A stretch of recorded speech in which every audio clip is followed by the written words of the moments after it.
The Saucony Endorphin Elite V1 really separated itself from the Endorphin Pro with its PowerRun HG foam, super minimal upper, and aggressive geometry.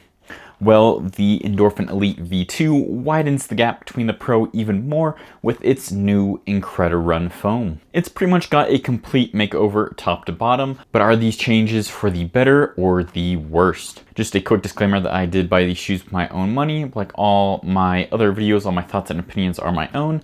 So let's dive into this review. Let's go ahead and start with the upper. The upper is made out of woven mesh. It's very open, breathable, airy, and comfortable overall. It's honestly one of the best feeling race day uppers I've tried in a while. The ankle color is completely seamless and there's nothing to cause any irritations. That said though, lockdown around the ankle wasn't perfect for me and the shoe overall felt a bit wide and roomy. I had to crank the laces down a bit and one of the eyelets actually started to fray after just a few runs. Not a deal breaker, but definitely something to watch. I went true to size with my usual size 12 and thought it fit great lengthwise. I had a thumbs width at the end. All right, now let's talk about this midsole. There's definitely some big changes here as well, the main being the new foam. It uses IncrediRun, which is a super soft, super critical TPE foam.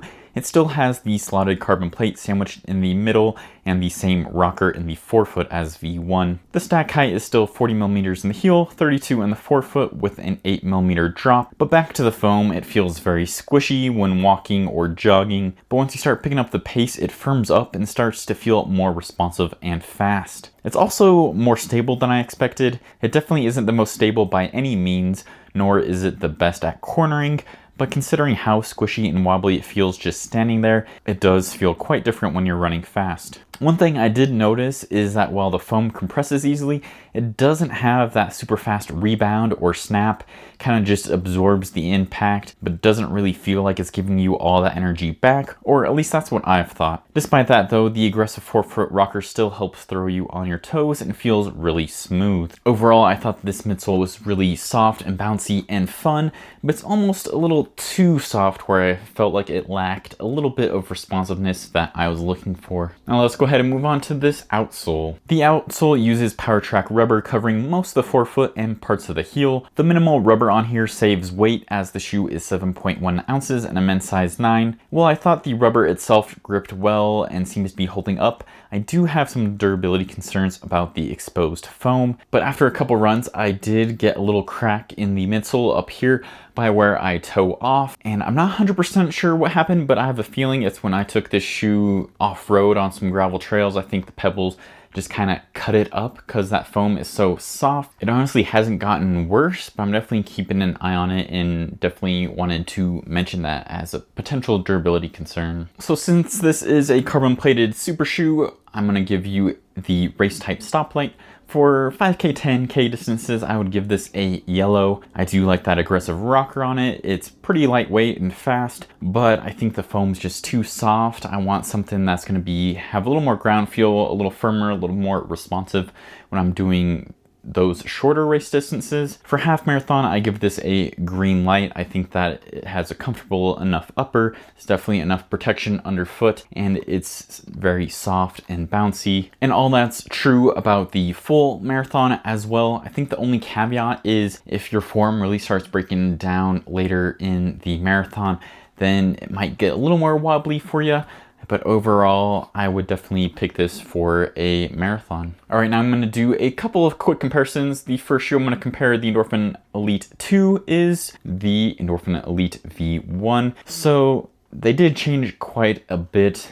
The upper was an engineered mesh on the V1 that had a lot of cutaways and this kind of midfoot band around it. With V2, I think they call it like a woven mesh, definitely a little more softer. It's a much more open weave, but still both very comfortable, minimal uppers. The midsole have pretty similar geometries. That forefoot, like I said, has that same rocker, but the foam is definitely much different. V1 uses the PIBA-based PowerRun HG, which is definitely a lot firmer and more responsive compared to the super soft and squishy TPE IncrediRun foam found in V2. But they do both have the exact same slotted carbon plate in there. Outsole coverage too. V1 technically has a little bit more coverage in the forefoot, but they're both pretty minimal, what you'd expect from racers. So when picking between these two shoes, I think it comes down to preference. If you want something that's going to feel a little more stable, a little firmer, a little more responsive, maybe a little snappier, then you might pick V1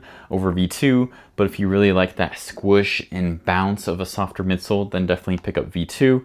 This one is probably what I would pick for some of those shorter distances like 5K, 10K, because it's a little more responsive, but I do like all that plushness for half and full marathons from V2. And the second shoe is the Adios Pro 4 from Adidas. These are both fast and light marathon racing shoes. They both have very comfortable uppers, and the midsoles are actually both supercritical TPEE. The Light Strike Pro is softer than the previous versions, but it's still firmer than the IncrediRun foam here, and I actually really like the density of this foam. I feel like it's soft enough where you still kind of get that squish, but it's firm enough where there's still that kind of responsive pop and bounce to it. So it's a really nice sweet spot that I like.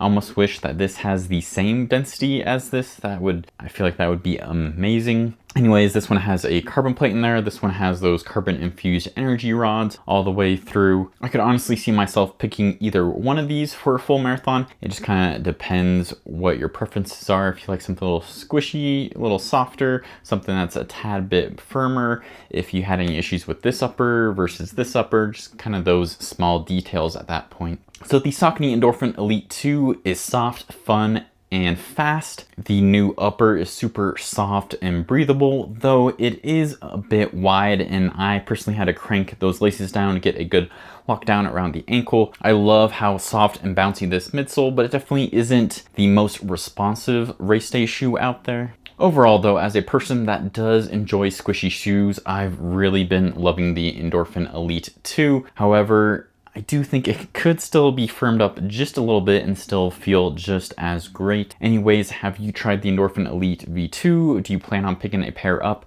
Let me know in the comments down below. Thanks for watching, and as always, keep on running.